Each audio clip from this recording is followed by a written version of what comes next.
make discussion easier. My name is Roland, I'm a member of Socialist Resistance, and I've been asked to chair this session, which is a workshop on Marxism and ecology.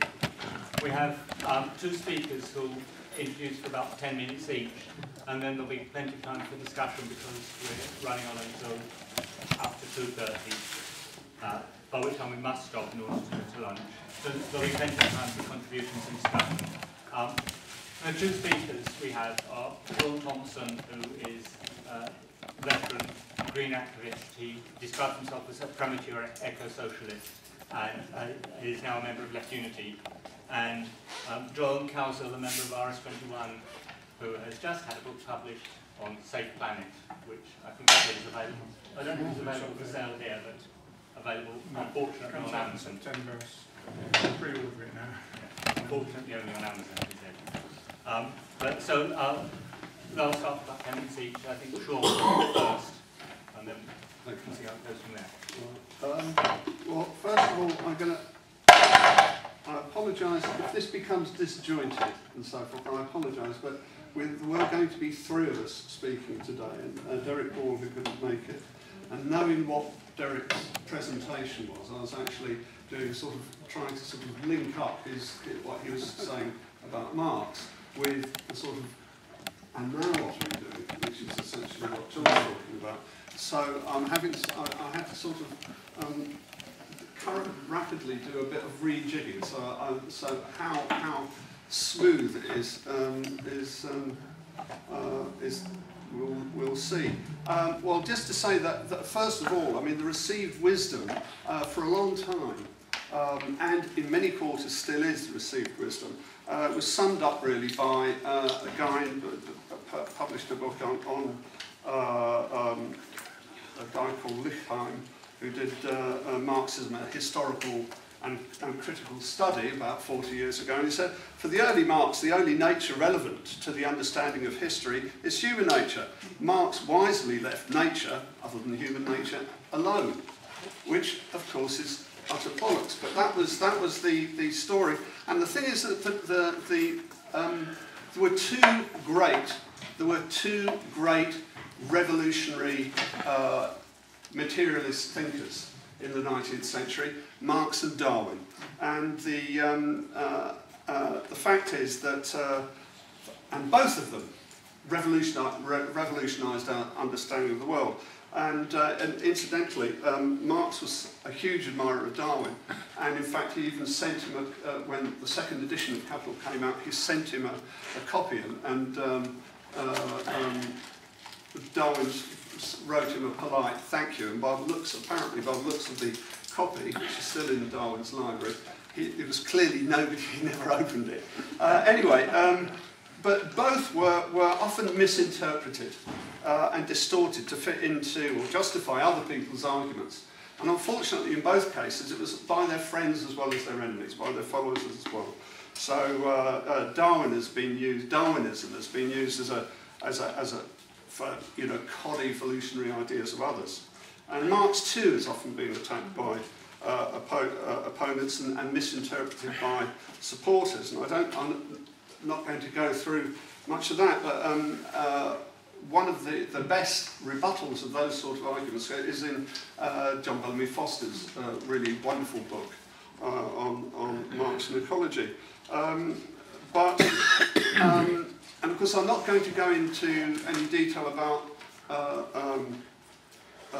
Marx's critique of capitalist agriculture and his dire warnings about loss of fertility, erosion, flooding, and so on and so forth.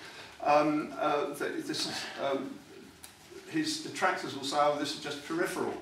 But the fact is that one could take that argument. I mean, Marx, in his lifetime, was taking on a task that would take 10 lifetimes to complete, and so necessarily a huge amount of his work, particularly much of the work on agriculture that was in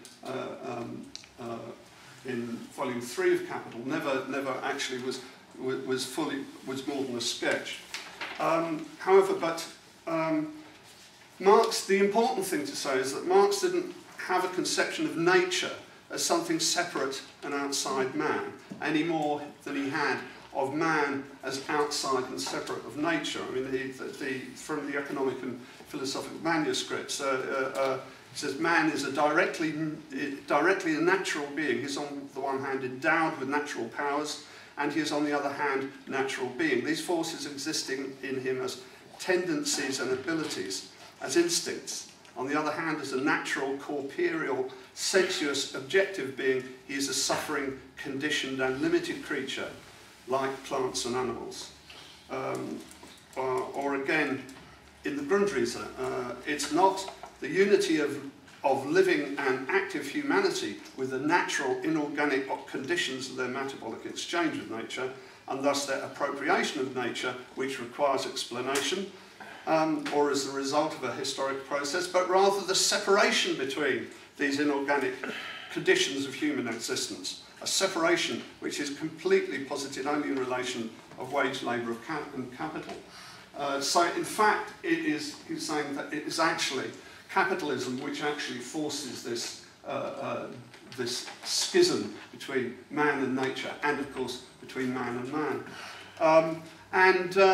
Marx died in 1883, and at the time Engels was writing Dialectics of Nature, which in many ways is, because it was talking about the science of its time, is now, in much of it, apart from the fact that it's all sketchy and unfinished, much of it now seems terribly old-fashioned. However, there's one point in it, he said, because it seems to sum up the work that they did together as partners.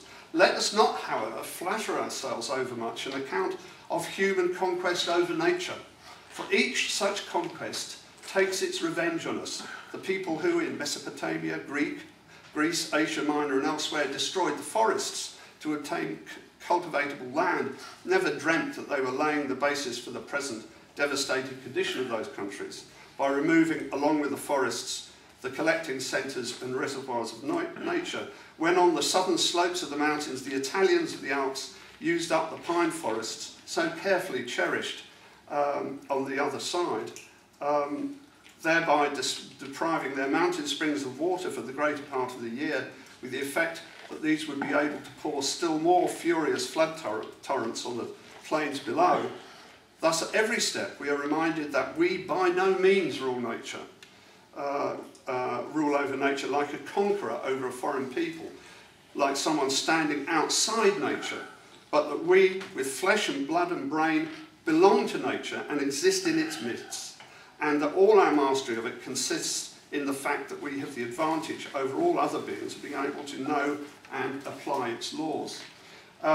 So, for many people, basically, for the immediately following generation, that lot was that was a summary of what Derek was being saying. So, for the immediately following generation of socialists, they incorporated Marx and Engels' naturalistic and ecological conceptions as a matter of course into their work. And again, going back to that, the spring of 1883, in the month before Marx died, the man who was to become, in my view, by far the most important Marxist, British Marxist of the 19th century, William Morris, started reading Capital and wrote about what bloody hard work it is. And you know, that has to feel it for him, though. In fact, he was enjoying it. He thought it was so important that he read it in French because he couldn't get it in English at that point, and in a paper, just a rough paper cover, and he had it bound in this gorgeous leather-tooled case. Because he was like that, wasn't he? And you can actually see it today at the Marx, the Morris gallery in Walthamstow. So he used Marx's materialist approach to encapsulate the essence of the other side of the coin, not man's alienation from nature, but man's alienation from himself. And he said, what shall I say? That he wrote the following year, he wrote an article, Why I Became a Socialist. He said, what shall I say concerning capitalism's mastery and of its waste of mechanical power? Its commonwealth so poor, its enemies of the commonwealth so rich, its stupendous organisation for the misery of life, its contempt of simple pleasures which everyone could enjoy but for its folly, its eyeless vulgarity. Think of it, was it all to end in a counting house on the top of a cinder heap, with Podsnap's drawing room in the offing, and a Whig committee dealing out champagne to the rich and margarine to the poor in such convenient proportions as would make all men contented together? That's a pretty good description of the situation, I feel. And incidentally, amongst Morris's circle in the SDF and later the Socialist League were people like Henry Salt, who was a pioneer of nature conservation in this country and an early advocate of animal rights, and Edward Carpenter, who of course was an early, before his time, a pioneer of gay rights, and was also, of course, the promoter of the wearing of sandals.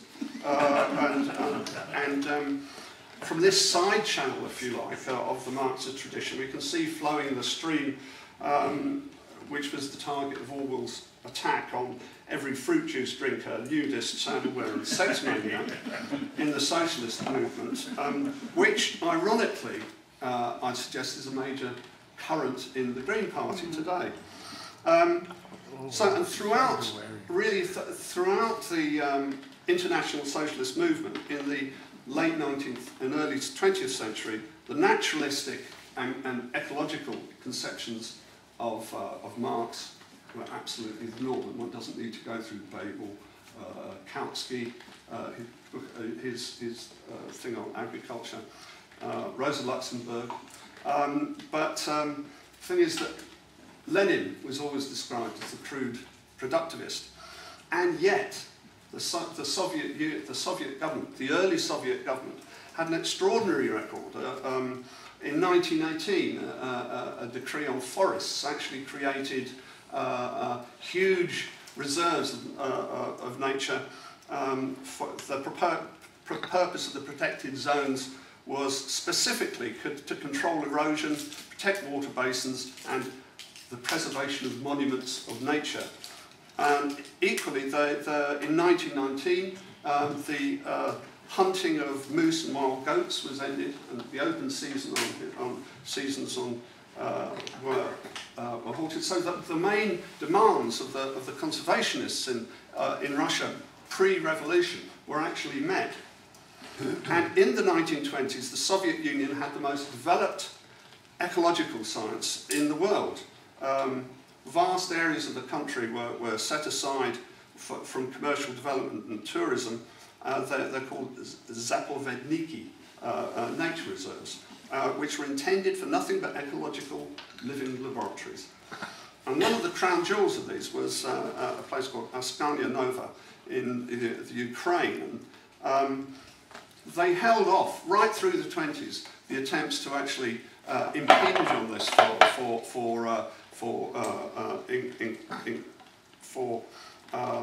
agricultural methods.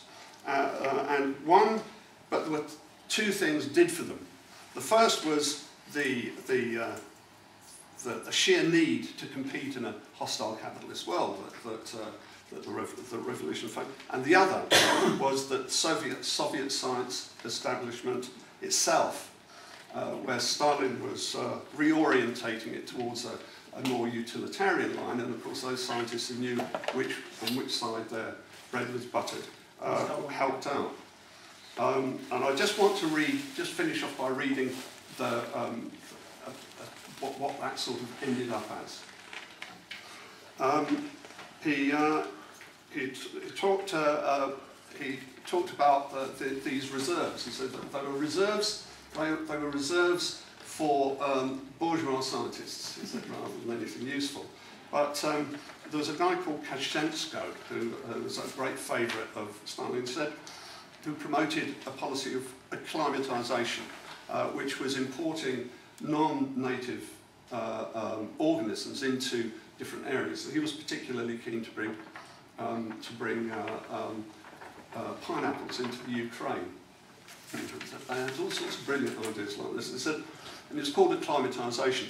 The final goal of acclimatisation, he said, understood in the broad sense, is a profound rearrangement of the entire living world. Not only that portion which is now under the domination of humanity, but also that portion that has still remained wild. Generally speaking, all wild species will disappear with time. Some will be exterminated, others will be domesticated. All nature will live, thrive and die at none other than the will of humans and according to their designs. And so that was, effectively, that was pretty much the complete opposite of Marx's view of nature and the world. And the other thing, though, Bellamy Foster reckons that the one place where there was some continuity of materialist approach to science was in the sort of relatively independent scientists around the Communist Party in Britain in the 30s, with people like Haldane and Hogben. One of them, but even one of the best books written at that time by Christopher Caldwell, who was killed in the Spanish Civil War, was suppressed by the party because it was he opposed Lysenko. That showed the ultimate charlatan. And the tragedy is that that tradition of materialist approach to science, which was championed not only by Darwin but by Marx, has continued in this country. And you follow down from teacher to student to like Stephen Rose at the OU today. Unfortunately, that its political expression was completely destroyed by the domination of Stalinist ideas on the British left.